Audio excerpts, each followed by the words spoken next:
وہ گاؤں کے واحد لڑکے تھے جنہوں نے شہر سے 12ویں جماعت کا امتحان پاس کر رکھا تھا، اور اسی لیے انہیں ہر بات میں بہت زیادہ سوال کرنے کی عادت ہو گئی تھی۔ گاؤں کی بہت ساری باتیں اور رسمیں تو انہیں پسند ہی نہیں تھی، اسی لیے ان سے بحث کرنے کا کوئی فائدہ نہیں تھا۔ میرے شوہر نے محبت سے مجھے اپنے بازو پر لٹایا اور کہنے لگے، تم اولاد کو لے کر اتنا مت سوچا کرو، جب نصیب میں ہوگی مل جائے گی، یہ سب تو خدا کی دین ہے۔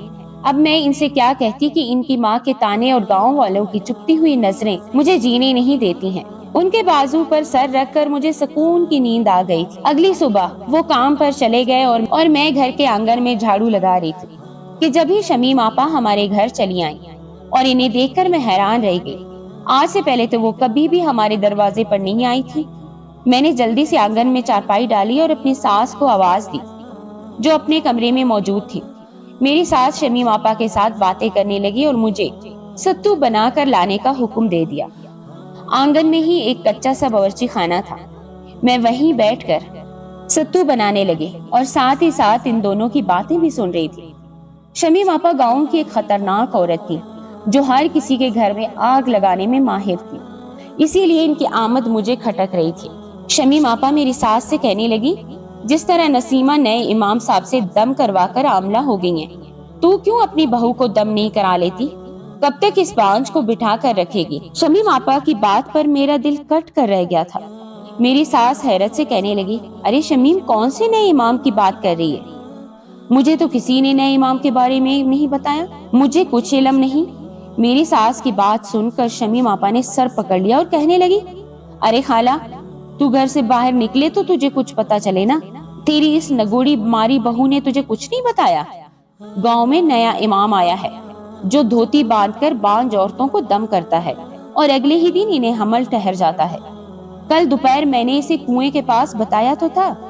شمیم آپا کی بات نے تو میری ساس کو آگ لگا دی۔ وہ غصے میں مجھے کہنے لگی، ارے بدذات، کوئی تو کام کی بات آ کر مجھے بتا دیا کر، میں اب گھٹنوں کی تکلیف کی وجہ سے گھر سے باہر نہیں نکلتی، مجھے کیا خبر کہ گاؤں میں کیا ہو رہا ہے۔ شمیم آپا کہنے لگی، نیا امام اور اس کی بیوی کچھ عرصہ کے لیے ہی ہمارے گاؤں میں آئے ہیں، کیونکہ ان کے گاؤں میں سیلاب آ گیا تھا اور اب دوبارہ سے سب کچھ تعمیر ہو رہا ہے۔ جیسے ہی ان کا گاؤں ٹھیک ہو جائے گا وہ واپس لوٹ جائیں گے۔ امام صاحب بہت ہی اچھے اور دیندار انسان ہیں، ان کے دم میں اتنا اثر ہے کہ آج دم کراؤ تو اگلے ہی دن خوشخبری مل جاتی ہے۔ اس سے پہلے کہ وہ واپس اپنے گاؤں لوٹ جائے تو اس زرمینہ کو بھی دم کروا لے، ورنہ ساری زندگی پوتے پوتیوں کی آس میں ہی گزار دے گی۔ شمیم آپا کی بات نے میری ساس کو امید کی ایک نئی دور میں تھما دی اور مجھے غصے میں کہنے لگی، اگر تجھے یہ بات معلوم تھی تو نے مجھے کیوں نہ بتایا اور کل ہی دم کروانے کیوں نہ چلی گئی؟ میں نے ڈرتے ڈرتے اپنی ساس کو بتایا کہ آپ کے بیٹے نے صاف لفظوں میں منع کر دیا ہے کہ دم کرانے کی کوئی ضرورت نہیں ہے، جب اولاد ہونی ہوگی ہو جائے گی۔ میری ساس نے تیز نگاہوں سے مجھے دیکھا اور کہنے لگی، یہ میرے بیٹے کے لفظ ہیں یا پھر تیرے؟ وہ تو تیری ہی زبان بولتا ہے، یقیناً تجھے ہی کوئی اعتراض ہوگا جب ہی تو نے اسے یہ پٹی پڑھا دی ہے۔ اپنی ساس کی اس بات پر میں تل ملا کر رہ گئی، لیکن کچھ کہہ نہ سکی۔ شمیم آپا سامنے ہی بیٹھی دھیمے دھیمے ہنسی ہنس رہی تھی، یقیناً انہیں اس بات پر بہت ہی مزہ آیا تھا۔ میری ساس کہنے لگی، آنے دے اس کو، میں خود ہی بات کرتی ہوں، اسے اولاد نہیں چاہیے لیکن مجھے تو اس کی اولاد دیکھنی ہے نا، مجھے بھلا کیا اعتراض ہو سکتا ہے۔ میں نے کہا، ٹھیک ہے، وہ آئیں تو آپ خود ہی بات کر لیجئے گا۔ میں بھی چاہتی تھی کہ میری بھی اولاد ہو جائے اور میری زندگی بھی آسان ہو جائے۔ شمیم آپا اپنا کام کر کے جا چکی تھی۔ شام جب میرا شوہر واپس لوٹے تو میری ساس نے ان کے گھر میں گھستے ہی ہنگامہ ڈال دیا اور کہنے لگی کہ اگر خدا کا ایک نیک بندہ ہمیں خوشیاں دے سکتا ہے تو تجھے کیا مسئلہ ہے؟ میرے شوہر کہنے لگے، اماں، وہ ایک غیر انسان ہے جسے ہمارے گاؤں میں آئے زیادہ دن نہیں گزرے۔ مجھے اللہ کی ذات پر بھروسہ ہے اور جب ہمارے نصیب میں اولاد ہوگی تو ہو جائے گی، لیکن میں ان چیزوں پر بھروسہ نہیں کر سکتا، بھلا ایک دم میں ہی کیسے عورت حاملہ ہو سکتی؟ میرے شوہر کی بات پر اماں بہت زیادہ غصے میں آ گئی۔ اللہ کے نیک بندوں پر شک کرے گا تو؟ تیرے گھر خوشیاں کیسے آئیں گی؟ اس نے کالا جادو کروا کر تجھے بے دین کر دیا ہے جو تو امام صاحب پر شک کر رہا ہے۔ اماں نے غصے میں میرے شوہر سے بات چیت بند کر دی۔